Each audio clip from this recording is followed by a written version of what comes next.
All right, so we've got a lot to unpack today. Some pretty major stuff happening right now. Yeah, definitely. It looks like the U.S. and Russia might actually sit down and try to talk about peace in Ukraine. Huge if it happens. Huge. Yeah. Yeah. And, we got a ton of articles from you guys about this, and especially about this meeting that's being planned in Saudi Arabia. Right. And, the big question is, what could this actually mean for, everyday folks like us? Well, that's it, right? I mean, it's a good question because it's something that even if we're not, directly involved, the ripple effects of this war, are definitely felt globally. Yeah. We're talking potential impacts on like global stability, energy prices, things that hit everyone's wallets eventually. Exactly. And it's not just the what of these talks, right? Yeah. It's like the who and the where that's already got people like scratching their heads a little bit. For sure. Saudi Arabia hosting that's a little unusual, right? Yeah, very unusual location. And then you've got figures from the Trump administration involved, like Marco Rubio and Mike Waltz. But it seems like, a lot of our European allies are being kind of left out of the loop. Yeah, it's definitely an interesting mix of players, to say the least. Yeah. I think, while a negotiated peace is obviously the goal, we have to acknowledge that there's a lot of skepticism surrounding these talks.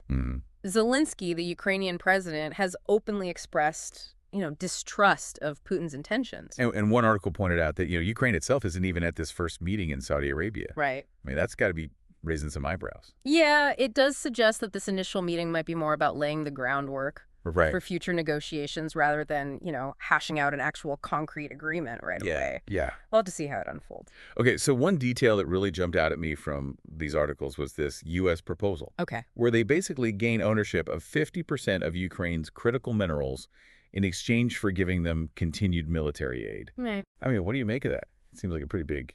That's a huge deal. Yeah. That brings economic interests and geopolitical strategy into play in a big way, Yeah. On the surface, it looks like a way for the U.S. to kind of secure those valuable resources while still, having Ukraine's back. Right. But it raises some really, really important questions. Like, how would this impact Ukraine in the long run? Yeah. I mean, their economy, their ability to...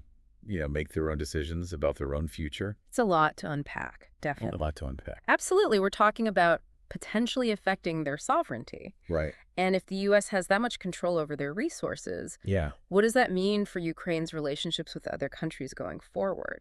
It almost feels like the U.S. is saying, we want to help, but we also want to, look out for number one.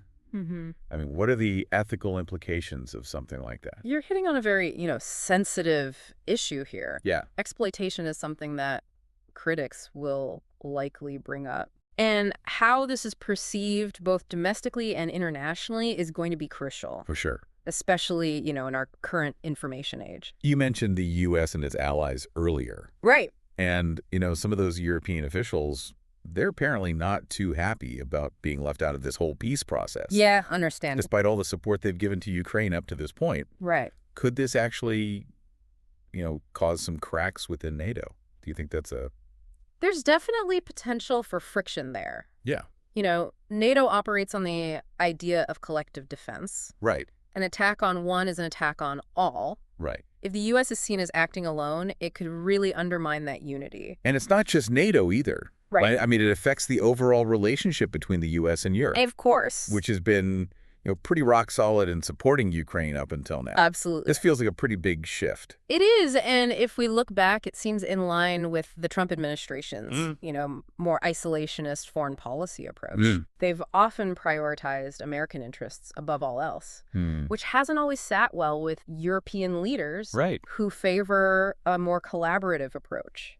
Yes, speaking of the Trump administration, one article mentioned that retired General Keith Kellogg, who was Trump's special envoy for Ukraine, Russia, talks. Right. He's not involved in this meeting in Saudi Arabia. Uh-huh. Is there anything to read into there, or is it probably just a scheduling thing? It's a curious detail, that's for sure. Yeah. While it could be, purely logistical, it also could hint at some internal disagreements within the Trump camp. Interesting. Maybe there's a strategy shift happening or perhaps differing priorities. Yeah? It's something to keep an eye on. Okay, so let's talk about the elephant in the room, or rather the host in the room, Okay. Saudi Arabia. What's their end game in all of this? Saudi Arabia's involvement is definitely intriguing. Yeah. They have complicated relationships with both the U.S. and Russia, and they've been asserting themselves more and more on the global stage. This could be their way of positioning themselves as a major player in international diplomacy.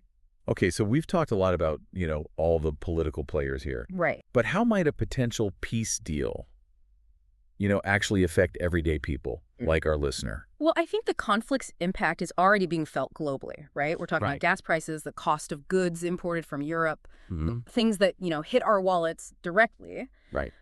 But a peace deal, depending on the terms, could stabilize those markets. Right. And potentially ease the economic strain. Okay. So there are some potential benefits for, everyday people. Yeah. But it sounds like there's a lot that could go wrong, too. Exactly. We've only just scratched the surface, but it's clear these talks have far-reaching implications. Yeah, this is feeling a lot bigger than just, a peace negotiation. It is. It's like a whole tangled web of global politics with really high stakes. You're absolutely right. And it's not just about the big players on the world stage. What happens in these talks could have very real consequences for everyone. Okay, so before we go any further, I think let's just pause for a second. Okay. I want to hear from you, the listener. What's standing out to you so far? Yeah. What are your initial thoughts? What are your initial thoughts about these talks? And we'll be back in a moment to continue our deep dive.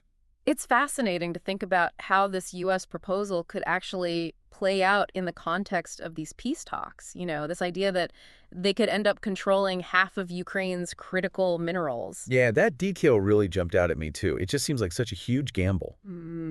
Offering military aid is one thing, but to, potentially gain control over that much of a country's resources feels like a whole other level.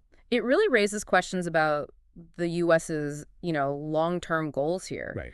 On one hand, you could argue it's a strategic move to secure vital resources, as competition with China heats up. Right, because those critical minerals, they're essential for so much of the tech we rely on every day. Yeah. Smartphones, electric cars, everything. From a purely economic standpoint, I can see the logic, but what about the ethical considerations here? Right. Taking advantage of a country that's, in a really vulnerable position just for their own economic gain. Yeah. It doesn't sit well with me. That's where things get really complicated. Yeah. Critics are likely to call this out as exploitative, essentially profiting from a war-torn nation under the guise of assistance. Yeah. There are also potential environmental impacts to consider. Well, of course. And, whether any benefits would actually reach the Ukrainian people. It almost feels like a modern-day version of colonialism, doesn't it?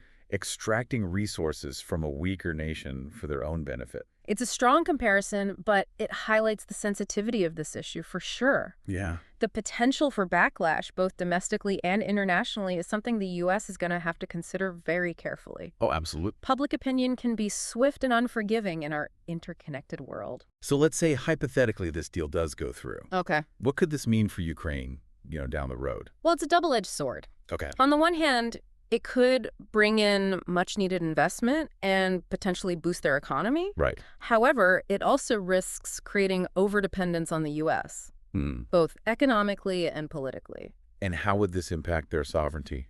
If the U.S. controls such a significant portion of their resources, wouldn't that give them, a lot of leverage over Ukrainian decision-making?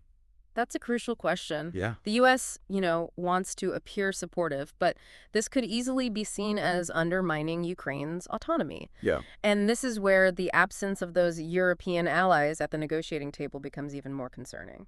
You mentioned earlier that some European leaders feel sidelined by this whole thing. Right. What are the potential consequences of that? Could this actually damage NATO's unity? It's a valid concern. NATO's strength lies in its collective defense. Yeah. The idea that an attack on one member is an attack on all. Right. If the U.S. acts unilaterally, it could fracture that sense of solidarity. And it's not just about NATO either. Right. This could strain relationships between the U.S. and its European allies more broadly. Of course. They've been working together so closely to support Ukraine. This feels like a major deviation from that approach. It reflects a shift in the transatlantic relationship, for sure. Yeah. The Trump administration has often favored an America First foreign policy, which has caused friction with European leaders who believe in a more multilateral approach. And let's not forget that Trump himself is known for making, unpredictable deals. Right. That often seem to benefit him personally. Yeah. It's hard to know what his true motivations are in all of this. That unpredictability adds another layer of complexity. It makes it difficult for other countries to anticipate the U.S.'s actions, Right. which makes it hard to plan and react accordingly. And then you factor in the history between Trump and Putin. Right. The allegations of Russian interference in the 2016 election, Trump's, admiration for Putin, Yeah, it creates even more uncertainty. exactly. Their relationship is complicated, to say the least. Yeah. And this potential meeting between them adds a whole other level of intrigue and possibly volatility. Right. It's safe to say the world will be watching very closely. It's starting to make sense why you said the stakes are so high. This is way bigger than just a peace negotiation. It is. It's like a high-stakes game of global chess. You got it. And remember, this isn't just about the major players. Right. As we've discussed, the outcome of these talks will have a real impact on everyday people, Right. including our listener, even if they're thousands of miles away from the conflict. That's what I keep coming back to. It's easy to get lost in all the geopolitical maneuvering. Yeah, But ultimately, this is about human lives. it is. The people of Ukraine have already endured so much suffering, Absolutely. and the hope is for a more peaceful and stable future for everyone. And that's why it's so important to engage in these types of discussions. Right. We need to understand the different perspectives, the complexities, and the potential consequences so we can advocate for solutions that benefit all involved. We've covered a lot today, from the geopolitical chess game to the economic implications. We have. But before we wrap up, I want to bring it back to you, the listener. We've shared our analysis, but ultimately it's up to each individual to form their own informed opinions. Exactly. Given everything we've discussed, what do you think is the most likely outcome of these peace talks? Yeah.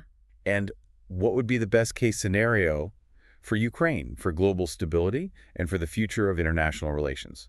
Keep learning, keep asking questions, and keep engaging in thoughtful discussions. This is a story that's far from over, and its impact will be felt for years to come. Now there's one more angle to consider. Another angle to consider. Okay. I'm intrigued. Lay it on me. Well, we've talked about, the U.S. and Russia and Ukraine, obviously, and we even touched on Europe and Saudi Arabia. But there's one more major player that we haven't really discussed yet, and that's China. Oh, that's right. China.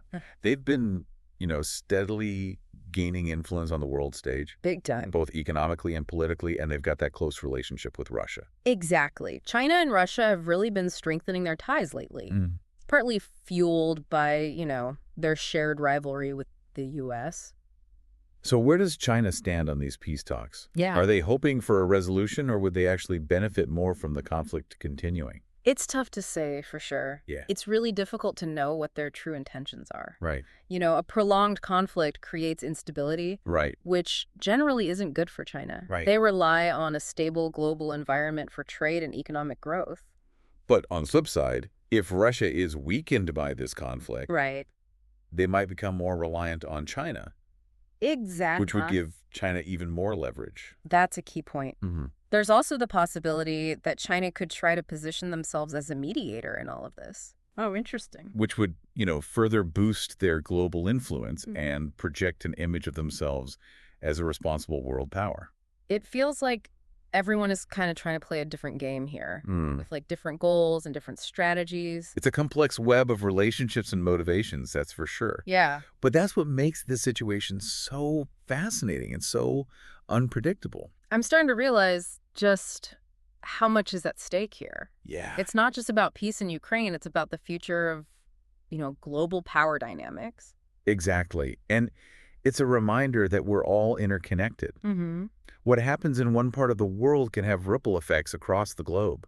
It's a lot to take in. I think we've only just scratched the surface of this whole situation. We have, but hopefully this deep dive has provided you with some food for thought. Yeah. And helped you better understand the potential implications of these peace talks. It definitely has for me. I'm going to be watching the story very closely from now on. And remember, this is an evolving situation. There are many variables at play, and things could change quickly.